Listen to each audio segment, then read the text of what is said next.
Sir, I would like to make a few observations so that the Honorable Minister will make a note about the way in which these institutions are being run. It is a good thing that these institutions have been started, but at the same time, we are suffering from lack of coordination in regard to our technical education. We have certain institutes like the Polytechnic, etc., under the Scientific Research and Cultural Affairs Ministry, and they are run through the state governments. Then there are the engineering colleges under the universities, and thirdly, sir, trade technical education is imparted by the Central Labor Ministry at the state level. In addition to that, the states have certain arrangements of their own for technical education.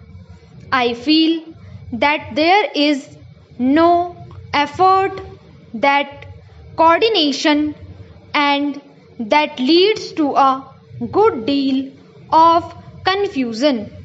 Perhaps if there is effort, there are certain difficulties. I hope the Honorable Minister will tell us about that.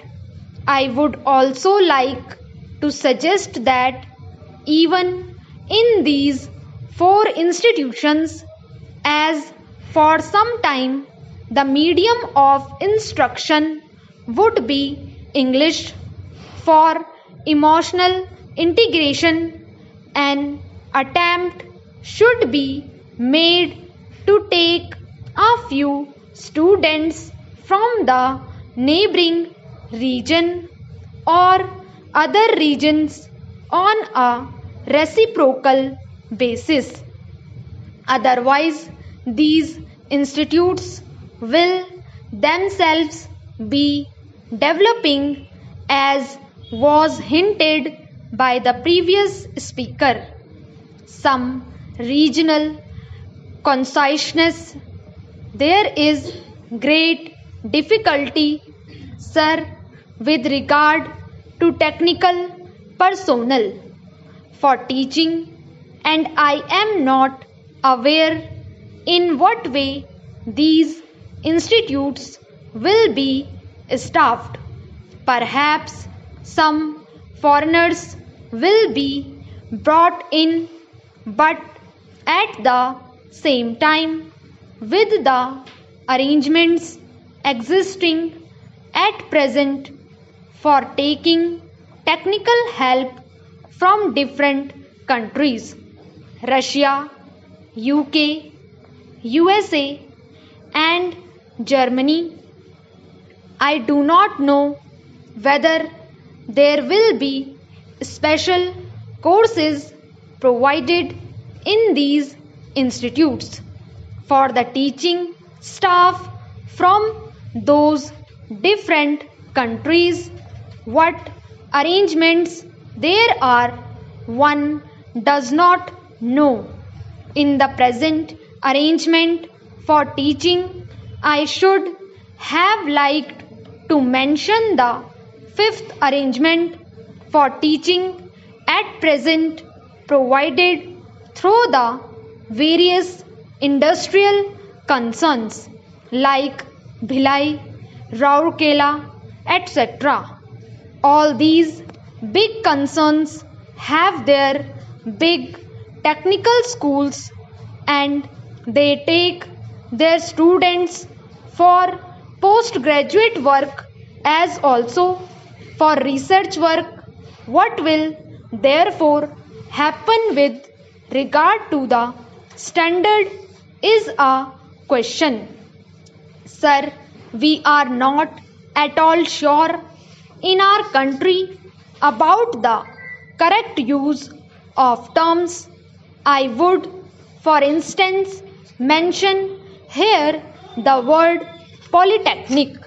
They have one school, and even if there is arrangement for starting another subject, no effort is made, and no sooner they feel they should give guarantee of some sort of technical education without proper enquiries with regard to the possibilities for employment and the various mineral resources, etc., and the basic education that should enable the students to enter the polytechnics, to have the training where it is available.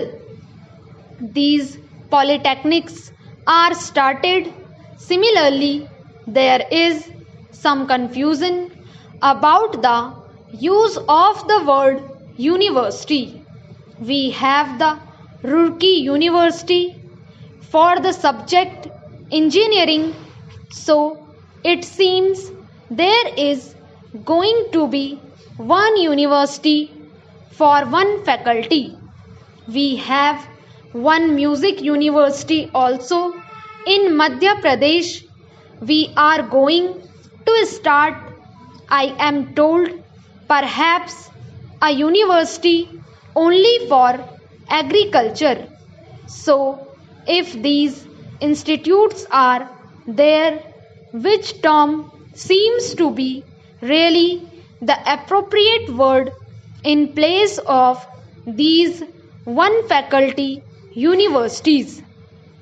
I think the Honorable Minister should take the initiative in determining what should be the exact connotation of these terms. Otherwise, one day, as was pointed out, there will be perfect confusion. There comes also the question of the recognition of the degree given by these institutes.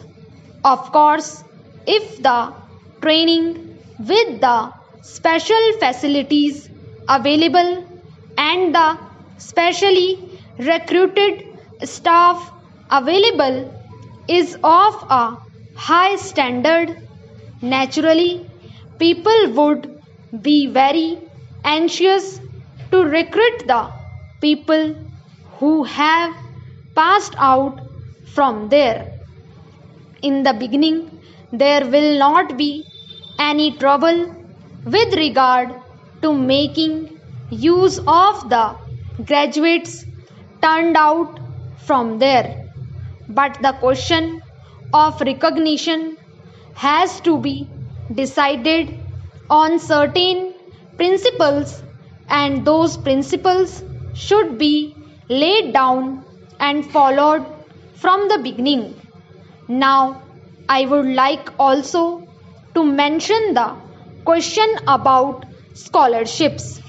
It was pointed out that certain scholarships, especially to the children of the working class, should be given.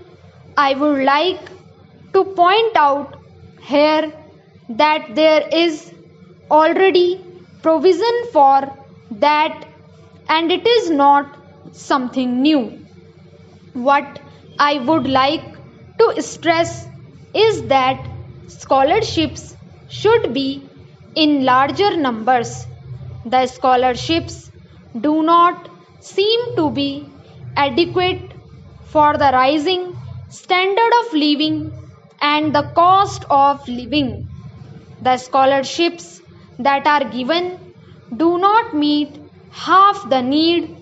There is yet another matter which the Honorable Minister is the proper person to inquire about, and that is the merit scholarships that are available in different states to students for technical subjects or to other students who pass with very high marks are not given by the states if they read outside the state.